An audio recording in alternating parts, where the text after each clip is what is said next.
હું રાજેશ શુક્લા આપ સૌને આવકારું છું. કેમ છો બધા? મજામાં? હસતા રહો, ઉત્સાહ સાથે કામ કરતા રહો. આ વિડીયોમાં ધોરણ 10 ગણિત પ્રકરણ 14 આંકડાશાસ્ત્ર, જેમાં આપણે 14.1 જોયું, જેમાં આપણે સીધી રીતનો ઉપયોગ કર્યો અને પદ વિચલનની રીતનો પણ ઉપયોગ કર્યો, જેમાં આપણે પદ વિચલનની રીત છે એ ખૂબ સરળ લાગી.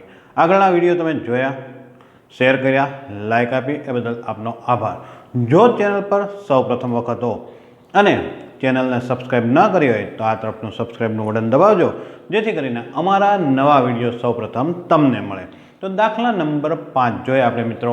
તો દાખલા નંબર 5ની અંદર એક છૂટક વેચાણ બજારમાં ફળ વેચનારાઓ બંધ ખોખામાં કેરીઓ વેચી રહ્યા હતા. આ ખોખાઓમાં કેરીઓ જુદી જુદી સંખ્યાઓમાં હતી. ખોખાઓની સંખ્યાના પ્રમાણમાં કેરીઓનું આવૃત્તિ વિતરણ નીચે પ્રમાણે હતું. આ તમને રકમમાં આપેલું છે, જે અહીંયા કોષ્ટકમાં દર્શાવેલું છે.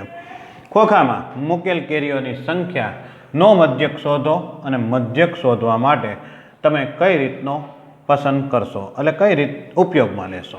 હવે આપણે આ બંને છે આપેલા જ હોય છે, જેને આપણે કોષ્ટકમાં મૂકવાના હોય છે. વર્ગ આપેલા છે, વર્ગીકૃત માહિતી છે, જેને આપણે મધ્ય કિંમત લેશું. મધ્ય કિંમત લીધા બાદ યુઆઈ લેશું અને ત્યારબાદ એફઆઈ અને યુઆઈનો ગુણાકાર લેશું. તો અહીં આપણે લઈએ કે પદ વિચલનની રીતનો ઉપયોગ કરવાનો છે. તો પદ વિચલનની રીતનો ઉપયોગ કરશું. હવે આપણે જોઈએ તો આપણી પાસે વર્ગ છે એ વર્ગ લંબાઈ સમાન છે. અહીંયા જોઈએ છે તો 50 થી 52, 53 થી 55, તો એ 50 અને 53, એટલે કે વર્ગ લંબાઈ જે છે એ આપણી પાસે કેટલી છે? તો કે વર્ગ લંબાઈ છે 3. હવે આપણે જોઈએ તો આવૃત્તિ આપેલી છે 15, 110, 135, 115, 25. ત્રણેયનો સરવાળો કરીએ 300.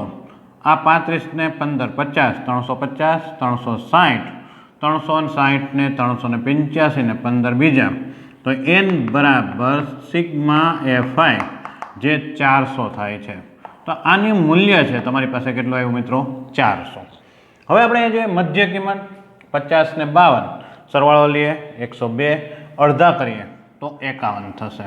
વર્ગ લંબાઈ છે 3, 3 ઉમેરીએ તો 54, 3 ઉમેરીએ 57, 3 ઉમેરીએ અહીંયા આપણે મળશે 60 અને અહીંયા મળશે 63. તો આપણે મૂલ્ય છે એ આપણે પ્રાપ્ત થાય છે. વચ્ચેનું કિંમત છે એને આપણે એ લઈએ, જે ધારેલ મધ્યક છે આપણી પાસે. જે ધારેલ મધ્યક છે એ 57 છે. તો એ બરાબર છે એ કેટલું છે? તો કે 57. હવે આપણે મૂલ્ય લઈએ તો આપને ખ્યાલ છે કે ધારેલ મધ્યક જે છે ત્યાં યુઆઈની કિંમત છે 0 લેવામાં આવે છે, ત્યારબાદ નીચે પ્લસ અને -1 અને 2. આગળના દાખલામાં આપણે ગણતરી કરીને પણ જોયું કે આ કિંમત છે 0 હોય છે, ઉપર માઇનસ હોય, નીચે પ્લસ મળતું હોય છે. આપણે સરવાળો કરતાં પહેલાં ગુણાકાર લેશું આપણે. 15 દુ ને 30, 110 એકા 110, 135 0, 115 એકા 115 અને 25 દુ ને 50. હવે આપણે એનો સરવાળો કરશું. તો સરવાળો કરતાં પહેલાં આપણે એફઆઈ યુઆઈનો ગુણાકાર આપણે લેવાનો છે. અહીં આપણે જોઈએ તો સિગ્મા એફઆઈ યુઆઈ, જેની અંદર માઇનસ મૂલ્ય છે 140 મળે. 10 ને 30 40, 140. પ્લસની અંદર કિંમત મળશે 50, 60 ને 65, 165. બંનેની બાદબાકી કરીએ તો આપણે 25 મળે છે. હવે આપણે મધ્યકનું સૂત્ર મૂકીએ. તો મધ્યકનું સૂત્ર છે ધારેલ મધ્યક સિગ્મા એફઆઈ યુઆઈ છેદમાં સિગ્મા એફઆઈ એટલે કે n અને વર્ગ લંબાઈ. તો અહીં આપણે એના મૂલ્ય મૂકશું એટલે આપણે મધ્યક પ્રાપ્ત થશે. એ છે એ 57 છે, તો 57. અહીંયા મૂલ્ય જોઈએ તો આનું મૂલ્ય છે 25. અહીંયા મૂલ્ય જોઈએ તો આપણી પાસે સિગ્મા એફઆઈ છે 400 છે, તો એ 400 મૂકીએ અને આ કિંમત છે 3. હવે આપણે જોઈએ તો કિંમત આપને જે પ્રાપ્ત થાય છે અહીંયા 57 છે, 25 તેરીને 75 છેદમાં 400 છે.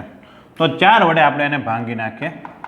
તો 4 વડે આપણે ભાગાકાર લઈએ તો 4 એકા 4, અહીંયા જોશું તો 3, 4 અઠ્ઠા ને 32, 3 0, અહીંયા આપણે શૂન્ય મૂક્યો પોઈન્ટ આવશે, 4 સત્તા 28 લઈએ 2 અને 4 પંચા ને 20. આ 4 વડે ભાગાકાર કરતા મળે છે. 2 પોઈન્ટ બીજા 100 ના કાપવાના છે તો પોઈન્ટ ખસી અને અહીંયા આવશે. તો 57 વત્તા 0.1875 જે x12 એટલે કે મધ્યકનું મૂલ્ય છે 57.1875. એટલે અંદાજિત કિંમત આપણે જો લઈએ તો આપણે 57.19 પણ કહી શકીએ છીએ. તો આ મૂલ્ય છે મધ્યકનું એ કેટલું મળે છે? 57.19.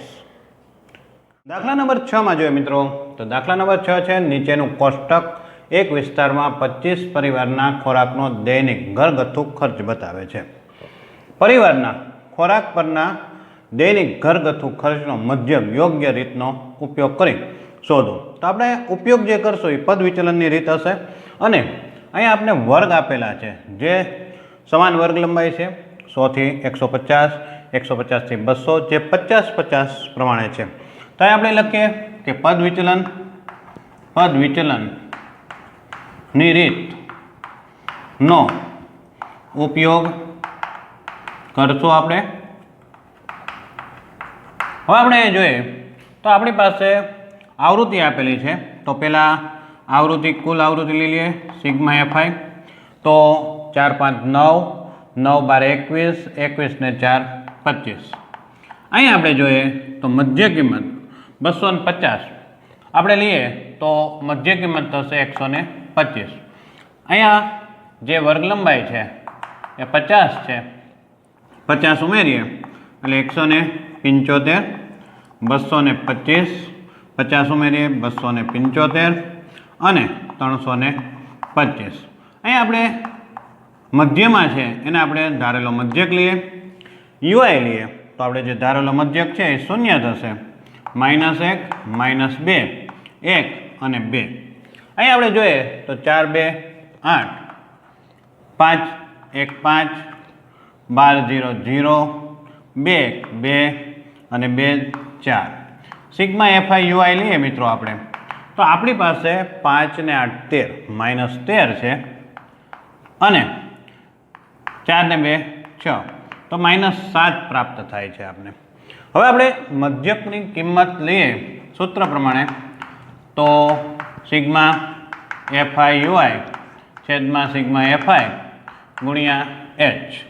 તો અહીંયા જોશું આપણે તો 225 અને -7 છે. અહીંયા જે સિગ્મા એફઆઈ છે એ 25 છે આપણી પાસે અને વર્ગ લંબાઈ છે એ 50 છે. તો 25 દૂને 50, 225 અને 7 દૂને 14.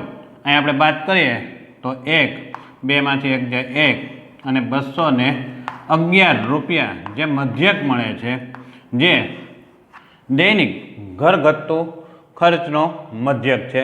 તો આપણે જોઈ શકીએ છીએ કે પદ વિચલનની રીત છે આપણે મિત્રો ખૂબ સરળ પડતી હોય છે. તો દરેક દાખલામાં છે આપણે પદ વિચલનની રીતનો ઉપયોગ કરીએ. જ્યાં વર્ગ લંબાઈ સમાન ન હોય એટલે કે વર્ગીકૃત માહિતી ન હોય ત્યાં આપણે ધારેલ મધ્યકનો ઉપયોગ કરશું. જ્યાં આવૃત્તિ અને મધ્ય કિંમત નાની હોય ત્યાં સીધી રીતનો ઉપયોગ કરતા હોઈએ છીએ. બસ હસતા રહો અને ઉત્સાહ સાથે કામ કરો. જય હિન્દ.